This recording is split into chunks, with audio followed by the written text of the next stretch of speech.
Graça e paz, queridos. Abra sua Bíblia aí mesmo onde você está, de pé, em Josué. Você vai ler apenas um versículo. Josué capítulo 24, o versículo onde Josué coloca a sua família à disposição de servir ao Senhor. Amém? Josué capítulo 24, vamos ler aí o verso 15. Quero que você leia na tela, abra a sua Bíblia, mas leia na tela com bastante força, com bastante ênfase. Um momento de renovação da aliança do povo de Deus com o Senhor. Um momento onde Josué disse para o povo de que ele já tinha tomado a decisão dele. E ele serviria junto com a sua família ao Senhor. Vamos ler todos juntos? No 3. 1, 2, 3. Se, porém, não lhe agrada servir ao Senhor, escolham hoje a quem irão servir. Se aos deuses que os seus antepassados serviram, além do Eufrates, ou aos deuses dos amorreus, em cuja terra vocês estão vivendo. Mas eu e a minha família serviremos ao Senhor. Aleluia. Feche a sua Bíblia, segura na mão do seu irmão, bem forte, vamos orar. Pai, em nome de Jesus, a tua palavra foi aberta e lida. E nós carecemos, Senhor, do entendimento do teu Espírito Santo. Fala aos nossos corações, Espírito Santo. Queremos sair daqui cheios do Senhor. Queremos, em nome de Jesus, entregar em tuas mãos as nossas famílias e pedir de que o Senhor, ó Deus, a tenha em tuas mãos de forma de que todos possam ouvir a tua voz e obedecer. Fica conosco. Tu és bem-vindo, Espírito Santo. Que eu diminua, o Senhor cresça, e que a tua palavra seja ministrada de forma que seja servida como alimento para saciar a nossa fome e a nossa sede, em nome de Jesus. Você pode dizer um amém? Olhe para o seu irmão e diga para ele: você já tomou a sua decisão? Pergunte ao outro: já tomou a sua decisão? Toma seu assento, aplaudindo ao Senhor Jesus. Aleluia. Bendito seja o nome do Senhor. Bendito seja Deus. Ficou bonito vocês aí assim desse jeito, viu? Não é prático.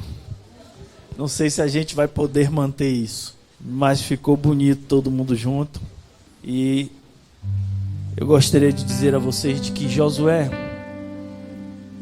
nesse dado momento da qual acabamos de ler esta passagem, ele estava olhando para o povo e ele via que havia uma necessidade de que o povo entendesse essa aliança que teria que ser restaurada, essa aliança que teria que ser refeita com o Senhor. E quando ele toma a voz, ele diz algo da qual ele não tão somente compromete a sua vida, mas como ele compromete a vida da sua família. E ele diz: eu e a minha casa serviremos ao Senhor. Ele está convicto da decisão que tinha que tomar.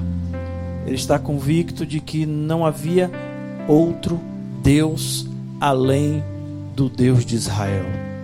Ele estava convicto de que a sua descendência precisava conhecer e servir a esse Deus Todo-Poderoso. E quando ele dá o seu brado para que o povo ouvisse, de que ele e a casa dele serviria ao Senhor, ali Josué, ele se compromete, não tão somente diante daquela multidão que ali estava, não tão somente diante do povo de Israel, não tão somente diante do Deus de Israel, mas ele se compromete também com a sua família. Eu gostaria que você olhasse para alguém da sua família e dissesse: serviremos ao Senhor. Quando ele disse serviremos ao Senhor, ele se comprometeu ali diante de Deus em guiar a sua família, de forma de que todos servissem ao Senhor. ele fecha uma aliança com Deus ali, de que a descendência dele estaria acompanhando, servindo ao Senhor. É verdade de que nós usamos esse versículo para profetizar sobre a nossa família, de que todos irão servir ao Senhor, e infelizmente, durante a jornada nós podemos perceber de que filhos, filhas, às vezes parentes bem mais próximos, nós percebemos de que conheceu a palavra da justiça, conheceu ao nosso Deus, ao Deus que nós servimos, mas se mantém distantes de Deus. E a gente às vezes pensa de que quando nós falamos, eu e a minha casa serviremos ao Senhor, nós simplesmente colocamos essa palavra como se fosse uma promessa de Deus para as nossas vidas, quando na verdade essa palavra é uma promessa do homem para com Deus. E nós olhamos para essa palavra e tomamos para nós como se fosse algo de que Deus está prometendo para você: olha, Marcelo, você e a sua família servirá a mim. E na verdade não é isso que aconteceu naquele momento. Foi o homem que tomou a decisão, foi Josué que tomou a decisão e disse: eu já tomei a minha decisão. Ele poderia servir aos deuses dos amorreus, que era a terra onde eles estavam ali habitando, mas alguém que já tinha visto tudo de Deus que Josué viu, não tinha como ele tomar uma decisão errada. O grande problema é que a decisão não foi só para ele, mas a decisão foi para a sua descendência.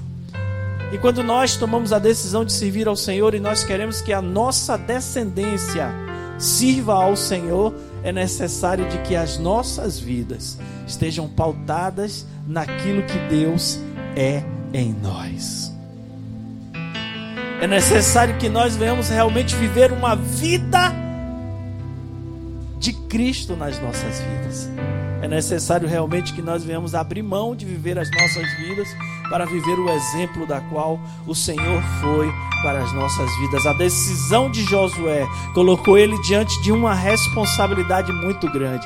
A sua decisão de servir ao Senhor coloca você diante de uma responsabilidade muito grande. Diga para o seu irmão: servir ao Senhor é uma responsabilidade muito grande. Diga para o seu irmão assim: Deus não tem neto. Guarde isso aí. Deus não tem neto.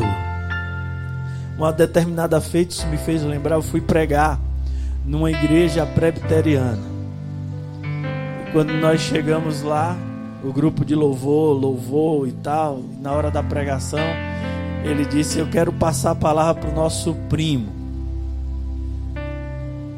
Eu parei e fiquei procurando o primo, até que percebi que eu era o primo. E quando eu tomei o microfone, eu disse: gente, eu sou o filho do Deus Todo-Poderoso. Se somos primos, quem é o seu pai? Porque todos nós somos servos e filhos do Deus Todo-Poderoso a partir de uma decisão. A palavra de Deus diz de que quando você decide, quando você confessa Jesus Cristo como único e suficiente Salvador, você recebe um poder. O poder de ser feito. Poder de ser feito. Então olhe para a pessoa que está do seu lado e diga: você é filho de Deus. E como filho, já temos a nossa decisão. Eu e a minha casa serviremos ao Senhor. Primeiro passo que nós precisamos compreender do que é servir ao Senhor é servi-lo sempre, ou melhor, o primeiro passo de exemplo que você pode dar para a sua descendência, para que ela entenda de que verdadeiramente essa decisão sua deve ser a decisão dela.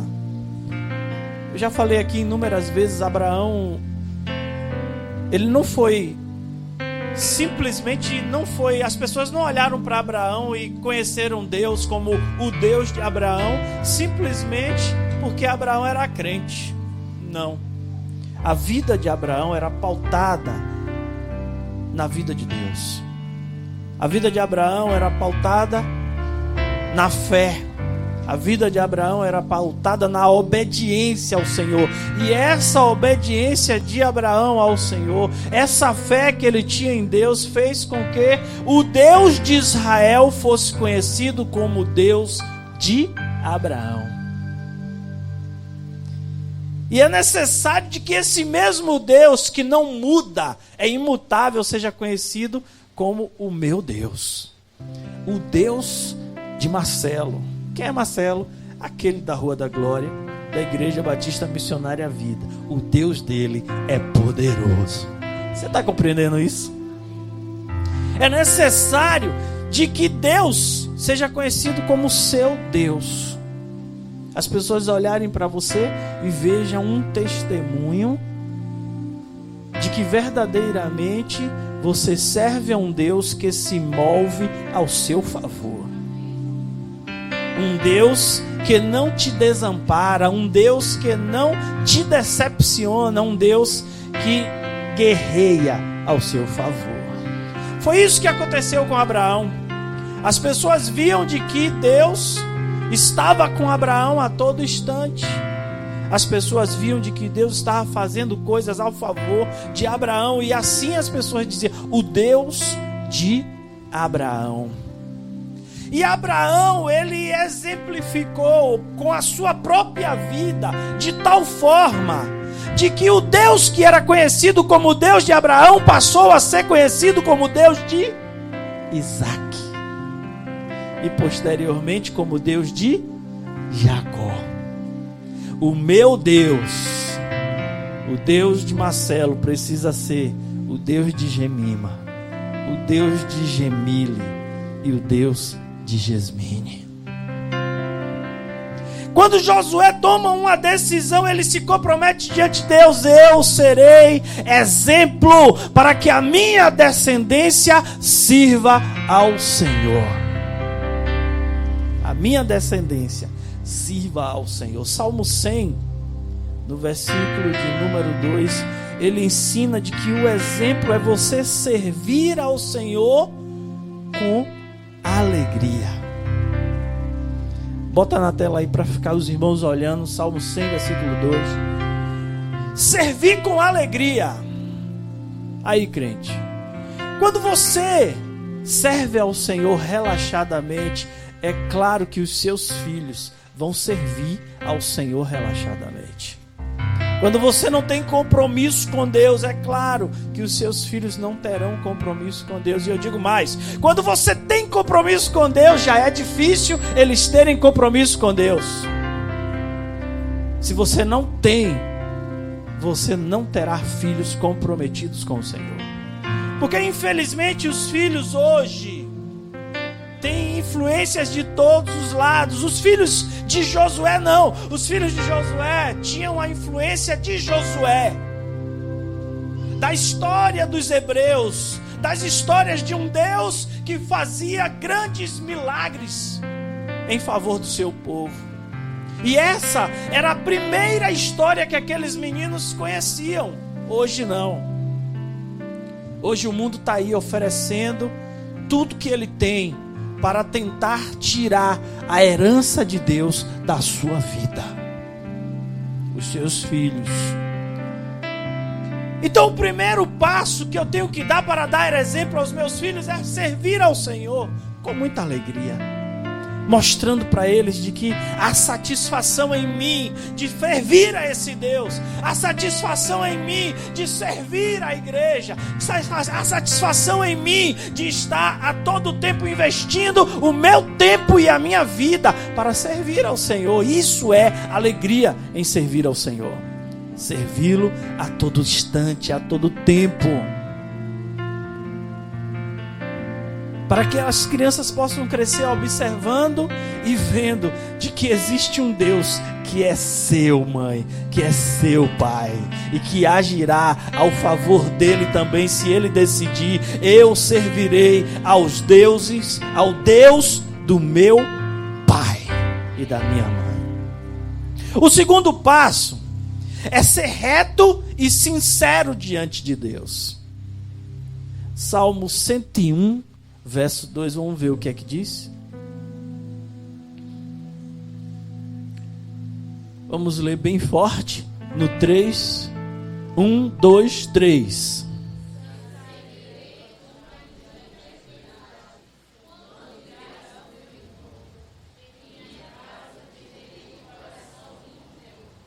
Essa versão ela diz integridade. Na minha versão ela fala sobre retidão e sinceridade de coração.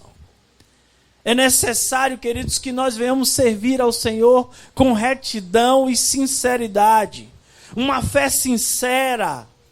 Uns caminhos na retidão do Senhor, para que eles possam observar e entender. Esse é o caminho da excelência do servir ao Senhor. Esse é o caminho da qual os meus pais trilharam, e eu irei seguir esses caminhos. Aliás, o próprio Jesus, ele nos ensina de que nas pisaduras dele nós somos sarados. Ele está dizendo: venham pelo caminho que eu passei, venham pelo caminho que eu trilhei. Dessa forma vocês serão sarados, vocês serão abençoados. O terceiro exemplo que você precisa dar é o exemplo de crer. Você precisa crer de que Ele é poderoso. Você precisa crer que Ele é fiel. Você precisa crer que Ele é justo, de que Ele é verdadeiro. Você precisa dar testemunho dentro do seu lar, de que você crê tanto nesse Deus, de que não há nada que você julgue impossível para Ele. Quando as situações difíceis acontecem, o desespero quer bater nos nossos corações, nós olhamos para o lado, está lá uma criança olhando para você, esperando para ver qual vai ser a sua atitude. E quando você pega na mão daquela criança e diz para ela assim: vamos orar, vamos ver o que Deus vai fazer.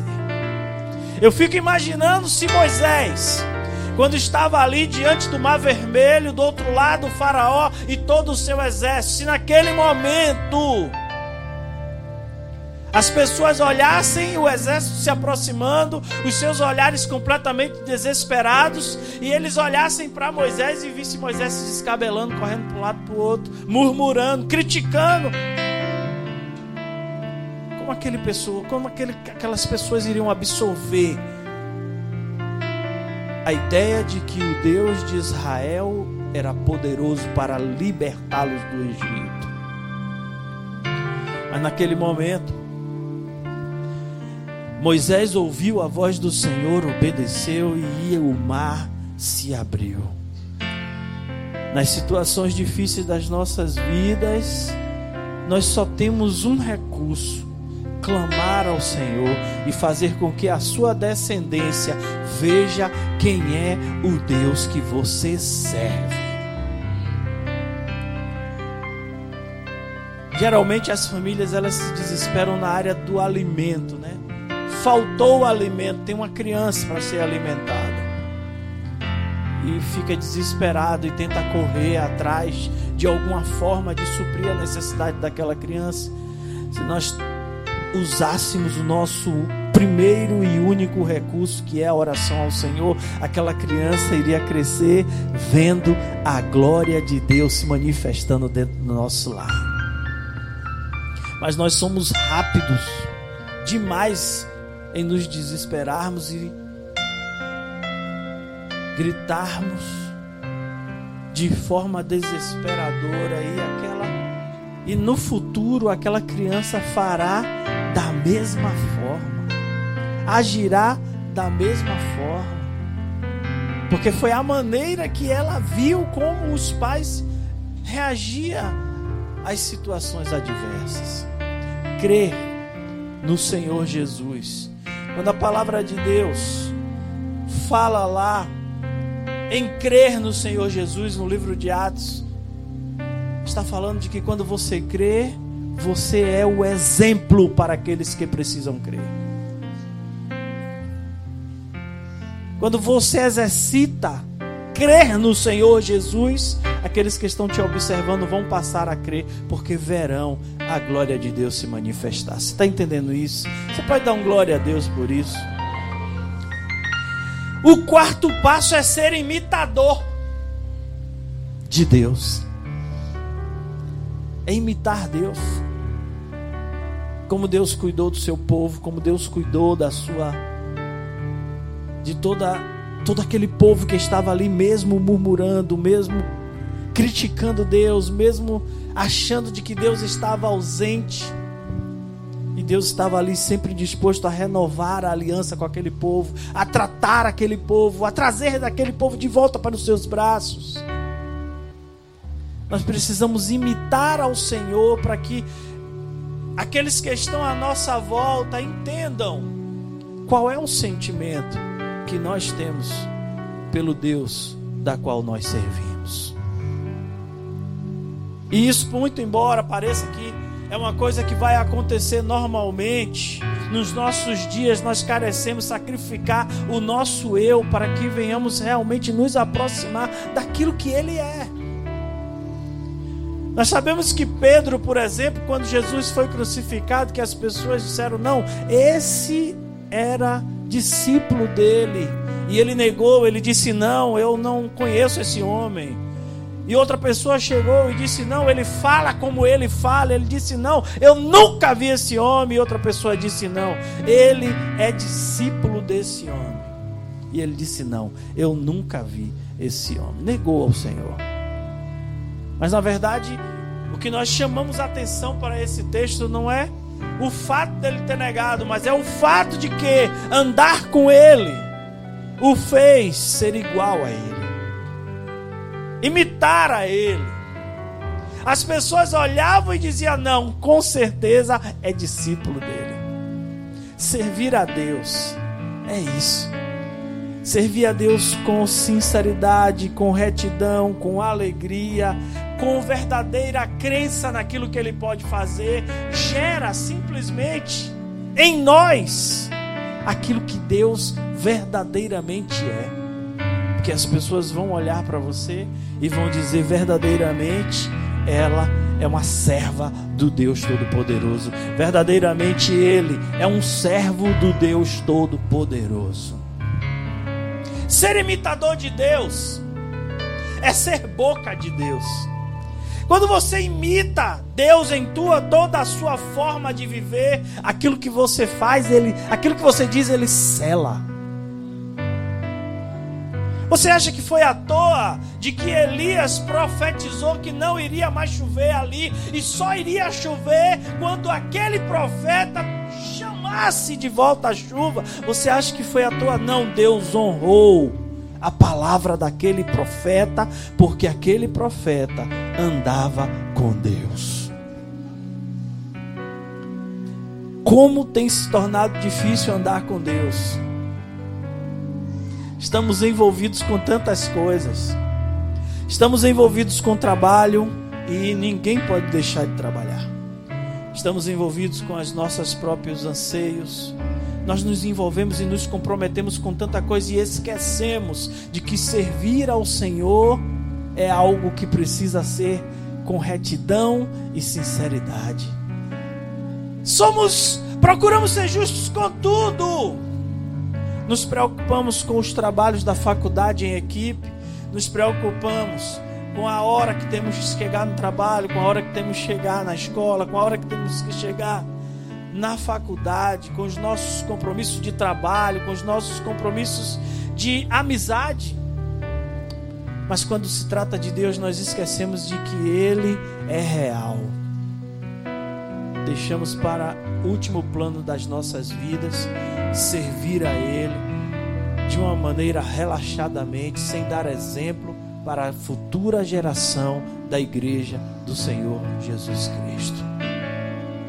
Essa é uma realidade que entra no meu coração com dor, é uma realidade que entra no meu coração com tristeza. Somos comprometidos com tudo e com todos e esquecemos de nos comprometer com aquele único que pode fazer todas as coisas ao nosso favor. Olhe para o seu irmão, diga para ele sim ou não.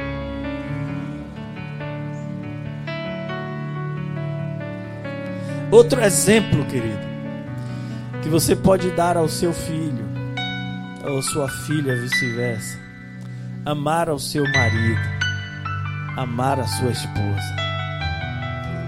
É um exemplo. Tem jovens que dizem assim: minha casa é só briga. Já ouvi isso de vários jovens. Minha casa é só confusão. Meu pai, não há diálogo com meu pai. Minha mãe, não tem diálogo com minha mãe. Amar a esposa é um exemplo de que Deus está no controle da sua vida. Espera aí, pastor, explica isso. Como é isso aí? Amar a mesma mulher a vida toda, com todos os conflitos, com todas as desavenças que há dentro de um lar. Amar um marido cheio de mania, cheio de coisas que desagrada a você, é fundamental para que as suas crianças olhem para você e vejam que você é uma serva de Deus, é um servo do Senhor Todo-Poderoso. Ninguém disse a você que relacionamento a dois era coisa fácil de se viver. Ninguém disse a você que viver com uma pessoa debaixo do mesmo teto seria maravilhoso. Você entrou no casamento porque você teve entendimento de que aquilo era importante para você. E quando dentro de casa o lar começa a ser um transtorno de vida, automaticamente aqueles que estão ali, a descendência, a herança de Deus nas nossas vidas, vão olhar e dizer: aonde está o Deus que os meus pais servem? Você está compreendendo isso? Eu estou trazendo alguns exemplos do que Josué precisava ser dentro do seu lar para que os seus filhos atentassem para a promessa que ele fez ao Senhor, de que ele e a descendência dele servia ao Senhor. E eu estou aqui chamando a sua atenção para que você entenda de que essa não é uma promessa de Deus para a sua vida, mas é uma promessa que deve ser de sua vida para Deus.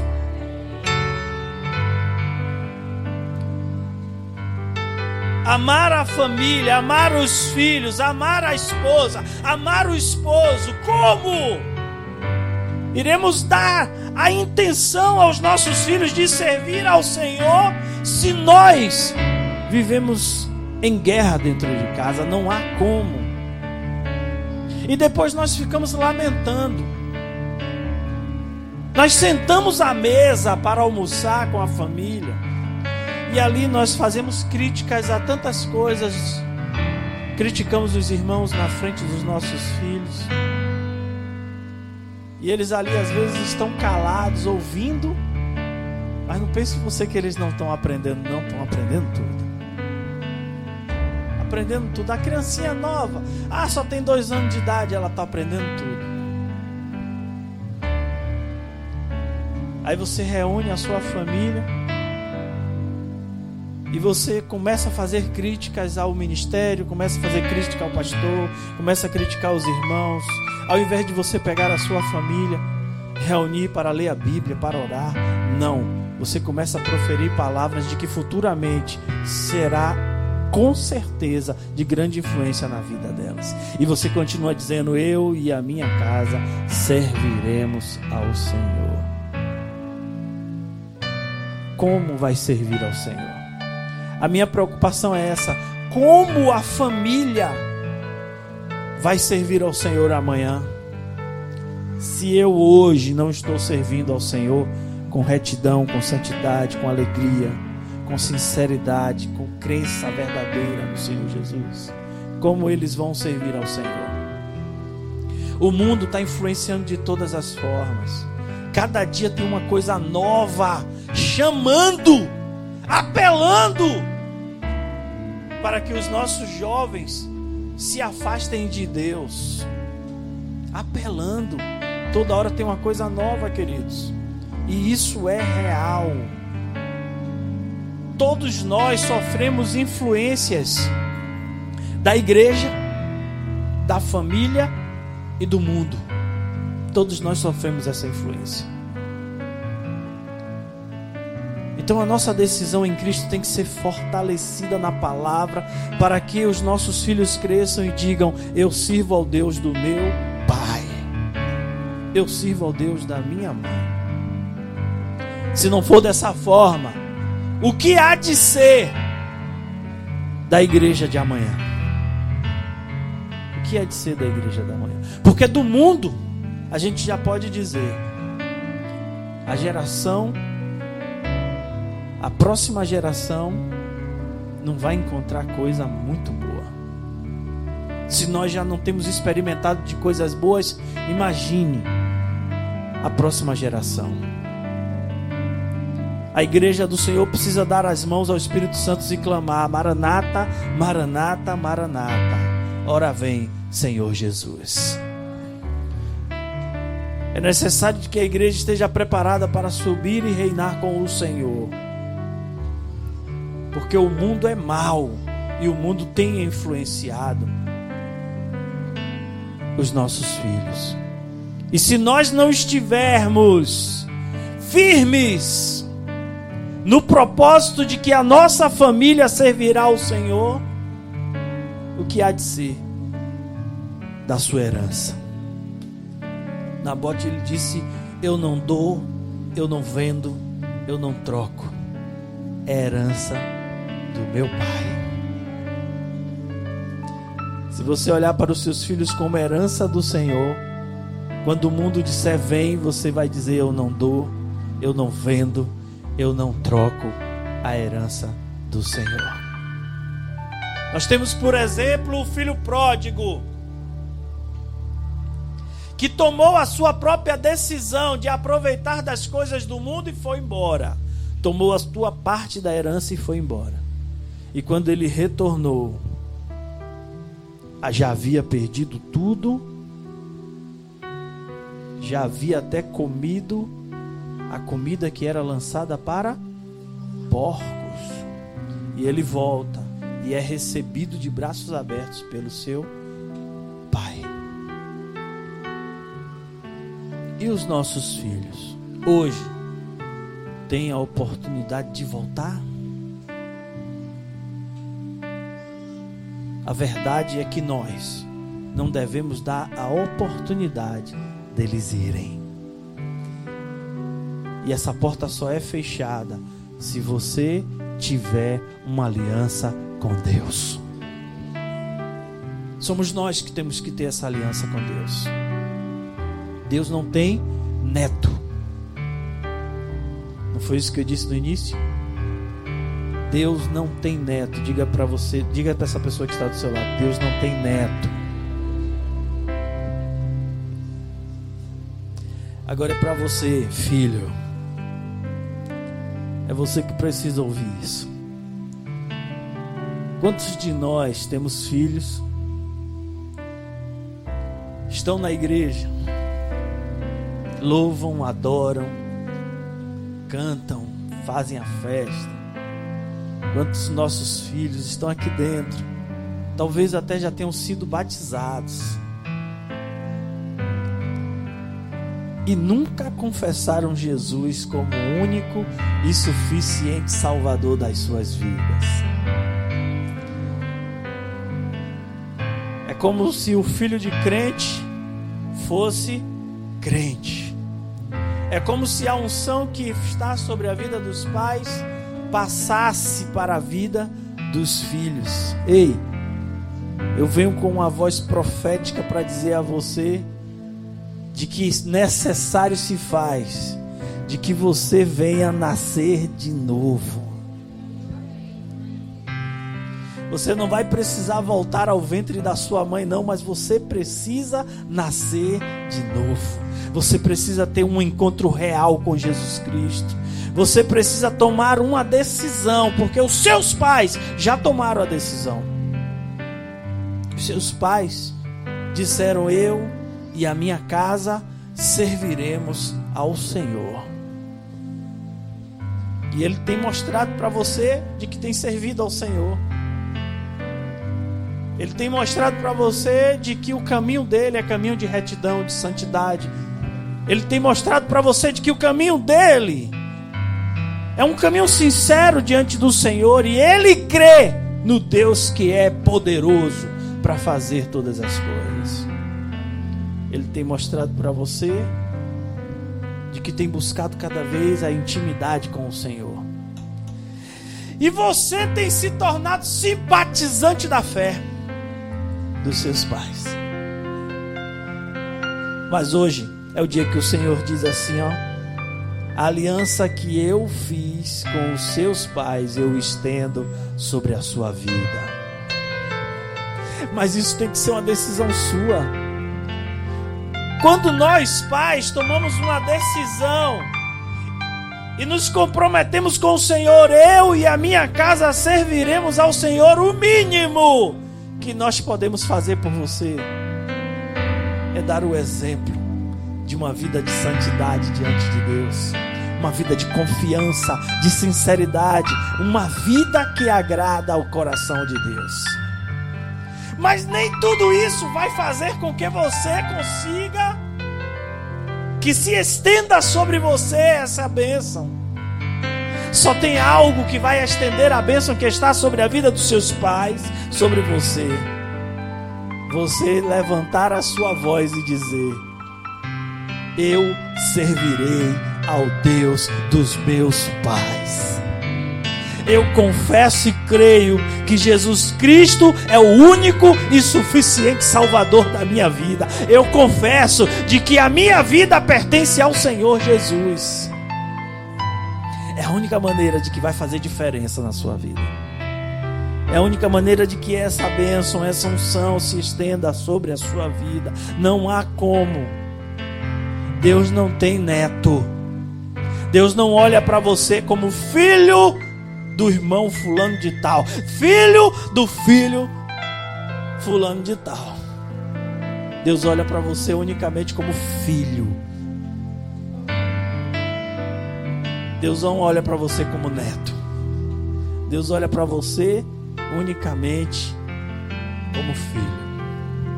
E é necessário confessar Jesus como único e suficiente Salvador. E sabe o que é que vai acontecer? Na próxima geração você vai dizer: eu e a minha casa serviremos ao Senhor. E aí começa tudo de novo. Você tem que mostrar dentro da sua casa quem é você para Deus. Você tem que fazer com que o seu filho reconheça um Deus que é o seu Deus. Será que todos temos feito com que os nossos filhos olhem para nós e digam: o Deus de meu pai é poderoso, o Deus de minha mãe é poderoso, eu andarei na presença do Deus dos meus pais, o seu Deus será o meu Deus. Hoje é o seu dia. Pastor, mas espera aí, meu pai não tem me dado exemplo não. Minha mãe não tem me dado exemplo do que é servir a um Deus poderoso. Tá certo. Jesus diz assim: se uma mãe desprezar o seu filho, eu jamais o abandonarei. Mas ele diz assim: é impossível uma mãe abandonar o seu filho. Mas se isso porventura acontecer, eu todavia não os abandonarei. O Senhor olha para você e vê filhos, não vê netos. Por isso há um compromisso de responsabilidade. Ei, jovens, olhem para cá. Vocês fazem tantos compromissos nesse mundo hoje. Nós perdemos tanto tempo Quanto tempo você perde com o seu celular? Quanto tempo você perde com a internet? Quanto tempo você perde no Facebook? Quanto tempo você perde no WhatsApp? Quanto tempo você perde observando coisas de que não vão alimentar o seu espírito? Eu venho com uma voz profética dizer a você: se você usar a metade do tempo que você usa com as redes sociais num compromisso de se ajoelhar na presença de Deus, você vai conhecer um Deus que você ainda não conhece. Se você tirar a metade do tempo que você usa para as coisas do mundo, as coisas que te afastam de Deus, se você tirar a metade desse tempo e dedicar ao Deus Todo-Poderoso, você vai conhecer um Deus que ainda você não conhece. Você está entendendo isso? Alguém pode dar um glória a Deus por isso? Filho de crente não é filho de Deus. Filho de crente é um projeto de Deus para ser filho do Deus Todo-Poderoso. E hoje é o seu dia de se colocar diante de Deus. Se você nunca tomou essa decisão, querido, tome hoje em nome de Jesus. Não perca tempo. Você precisa realmente ter cravado em você essa marca.